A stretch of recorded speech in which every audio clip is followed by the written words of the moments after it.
Let me ask you something. Right now, in this very moment, what are you afraid of? I don't mean the obvious things, not the bills or the deadlines or the argument you had yesterday. I mean the deeper fear, the one you don't talk about at dinner parties, the one that wakes you at 3 a.m. when the house is silent and your thoughts are too loud. It's the fear that none of this matters, isn't it? That you're spinning your wheels. That life is slipping through your fingers like water, and no matter how tightly you grip, you can't hold on. We are all afraid, and we have every reason to be, because if we're honest, brutally honest, this thing we call life is nothing more than a brief flicker of light between two endless nights, a spark, a gasp, a moment of consciousness in an ocean of oblivion. And the cruelest part? The more we open ourselves to joy, the more we expose ourselves to pain. The brighter we shine, the darker the shadow that follows. It's always there, lurking just behind the laughter, the triumph, the so-called happiness. You can feel it, can't you? That subtle trembling beneath every perfect moment, whispering, "This won't last."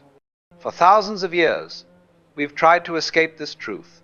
We've built cathedrals of belief, monuments of meaning, elaborate stories to convince ourselves there must be something more. Heaven, salvation, reincarnation, destiny. We've invented 1,000 different words for the same desperate hope, that this life, this brief and bewildering existence, is not all there is. Because to accept the rawness of reality, to truly accept that life comes and goes without guarantee, without reason, without a grand plan written in the stars, that is terrifying beyond measure. When I was a boy, I tried to do something impossibly foolish. I wanted to send someone a gift of water, not in a bottle, mind you, just the water itself, wrapped in paper and tied with string.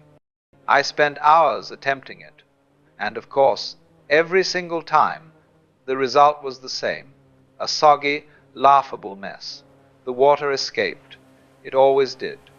That's what we're trying to do with life. We try to package it, contain it, control it. We build systems of belief and morality, construct identities and careers, create philosophies and 5-year plans. We wrap meaning around uncertainty with all the skill we can muster. But no matter how clever we are, no matter how tightly we tie the string, the package falls apart. The water bursts free. Life will not be contained. And the more we know, the worse it gets. We are drowning in information but starving for meaning. Every fact we collect, every historical lesson we learn, every scientific discovery we celebrate, only reveals how fragile our neat little packages truly are. They cannot hold the complexity. They cannot stop the flow. So here we are, you and I, living in an age of extraordinary insecurity. Not because the world is more dangerous than before, though it certainly feels that way, but because every anchor we once clung to has come loose. The traditions that guided our grandparents, questioned. The religions that comforted our parents, doubted. The social roles that once defined us, dissolved. The eternal truths we thought were unchangeable, cast into shadow. Some people call this liberation, this freedom from old constraints, and perhaps it is. But let's not pretend it doesn't come with a cost.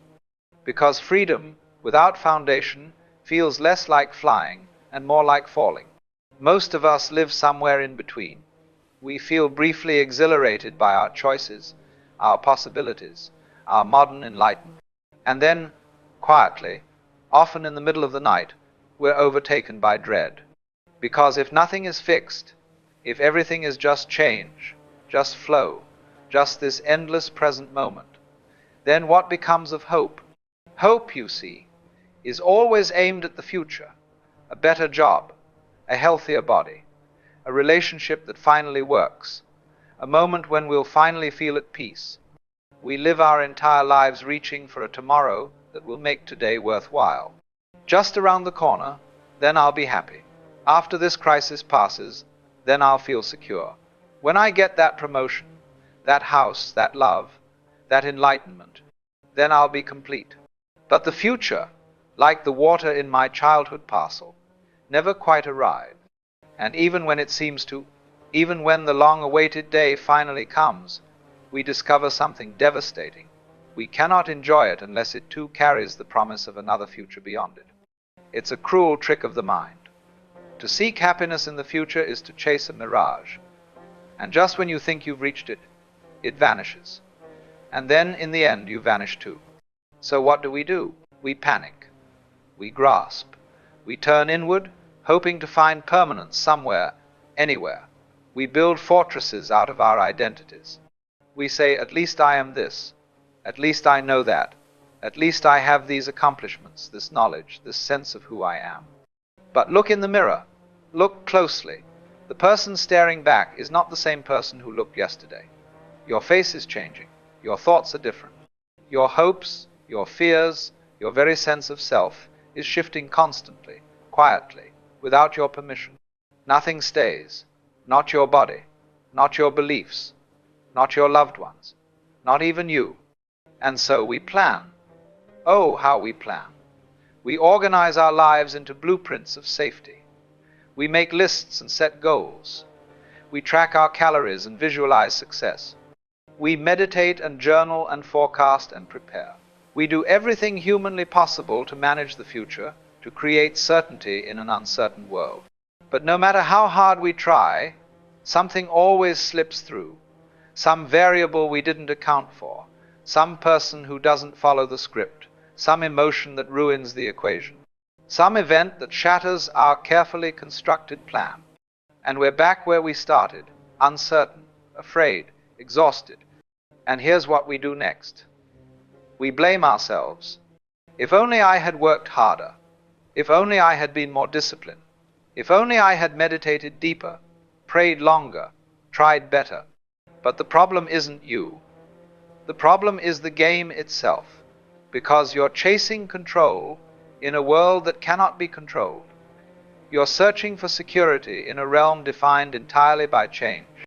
It's like trying to tie up water in a paper parcel. You get wet, you fail, you try again.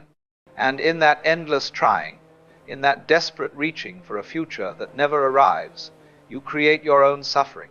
Here's the paradox that will set you free if you can bear to hear it. The desire for security is the very thing that makes you feel insecure. The more you want to feel safe, the more you notice how unsafe everything truly is. The tighter you grip the rope, the more your hands burn. In the very act of resisting uncertainty, you become obsessed with it. And what you resist, you magnify. Fear breeds fear. Worry breeds worry. Anxiety feeds on itself until you're drowning in it. To demand absolute, permanent safety is to fight against the very nature of existence, because the universe does not hold still. It dances, it flows. It erupts and collapses, sings and silences, all in rhythm, all without asking your permission. And when you demand that it pause for your comfort, you suffer. Because life will not accommodate your fear. It will not meet you in the future. It is already here. The mistake we make, the fundamental error that causes all this anguish, is thinking we're separate from life, that we're somehow standing outside of it, managing it, directing it from some control room inside our heads. But you're not outside of life. You're not an observer looking in through the windows of your eyes. You are life itself. Just as a wave is not separate from the ocean, just as a flame is not separate from the fire, you are not separate from the universe. You are the universe, momentarily expressing itself as you. Can you feel that? Can you sense the extraordinary truth of it? You don't beat your heart. You don't grow your hair. You don't digest your food or dream your dreams, or think your thoughts through sheer willpower. These things happen.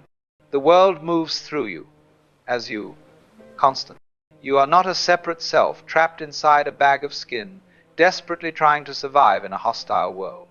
You are the world. You are the breathing and the thinking and the fearing and the loving all at once. And the moment you truly see this, really see it, the need for security begins to dissolve. Because what could be more secure than this very moment? The only moment that ever truly exists. So what are you to do if life offers no final foothold? If beliefs fade and plans crumble, and even the self turns to smoke under scrutiny, where do you stand? Here's the answer. And it's simpler than you think, though not easy. You stop standing, you stop seeking solid ground, and you fall, freely and openly, into the present. Not because the present is safe, but because it's the only thing that's real. We have confused freedom with control. We think we're free when we've mastered the future, when we've eliminated risk, when the path ahead is clear and marked. But that isn't freedom. That's fear wearing a mask of progress. Real freedom is far more wild. It's the surrender to the rhythm of life, to change, to death, to rebirth, not as things to overcome, but as the very texture of existence itself. Because in truth, you were never in control. There was never a little you behind your eyes, managing everything like a captain at the helm. There is only awareness, only witnessing, only this dance of being. And as long as you try to cling to certainty, to permanence, to the idea of me, you will suffer. Not because life is cruel, but because you're asking it to be something it is not. You want it to be solid, predictable, safe. And life, thank God, is none of those things. The very beauty of existence is in its impermanence. A cherry blossom is not less beautiful because it falls. The sunset is no less magnificent because darkness follows. Music is not ruined by silence. So, why do you imagine you must remain forever? Why do you fight so hard to freeze the flowing water? The wisdom of insecurity is this: the moment you stop trying to secure your life is the moment it becomes truly alive. The moment you stop demanding answers is the moment you begin to feel the mystery again. You were never meant to figure it all out. The point was never to capture life, but to feel it, to live it as music, not as mathematics, as dance, not as direction. When you stop resisting change, when you no longer brace against the current, you discover something miraculous. The river was carrying you all along. You are not lost. You are not late. You are not broken or inadequate or behind schedule. You are simply here, and here is enough. So how does one live, knowing that all things pass? You live as the tree lives, bending in the wind, rooted not in certainty but in presence. You don't cling to the leaves, for you know they must fall. You don't beg the river to stop flowing, for its movement is its music. To love life, truly, is to love its change. To love without owning, to act without anxiety, to hold without grasping. You eat the fruit of the moment. You taste it fully. But you don't try to preserve the peel or frame the seed. This is not passivity. This is not resignation. Quite the opposite. When you're no longer driven by fear, you begin to live with both gentleness and tremendous power. You laugh more easily. You cry without shame. You touch the world more softly, not because you're weak, but because you're no longer trying to conquer it. You are it. And so, to live wisely is to live freely. To live freely is to live without clinging. And to live without clinging is to be, at last, at peace. Not the peace of having arrived, but the peace of surrendering to the journey. The peace of knowing that you are the wave and the ocean, the breath and the breathing, the dance and the dancer, all at once. This is what you've been searching for. And it's been here all along.